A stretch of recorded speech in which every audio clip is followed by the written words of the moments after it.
परभणी जिल्हाधिकारी यांच्या निवासस्थानासमोर आमरण करणाऱ्या कार्यकर्त्याला पोलिसांनी घेतले ताब्यात। शहरातील शिवाजी चौक परिसरात असलेल्या हजरत चांदशाह वली दर्ग्यावर टीन शेड टाकावा या मागणीकडे दुर्लक्ष होत असल्याने डिझायर सेवाभावी संस्थेचे अध्यक्ष मोहम्मद इलियास यांनी 14 ऑगस्ट रोजी बुधवारी जिल्हाधिकारी यांच्या निवासस्थानासमोर आमरण उपोषण केले।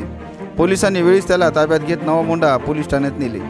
सदरील दर्ग्यावर छत किंवा टीन शेड नसल्याने उन्हाळा पावसाळ्यात भाविकांना मोठा त्रास सहन करावा लागतो। या दर्ग्यावर टीन शेड टाकावा अशी मागणी मोहम्मद इलियास यांनी वेळोवेळी निवेदनाद्वारे प्रशासनाकडे केली होती। याबाबत जिल्हा वक्फ बोर्ड अधिकारी यांच्याकडे निवेदन दिले होते, मात्र या मागणीकडे दुर्लक्ष झाले।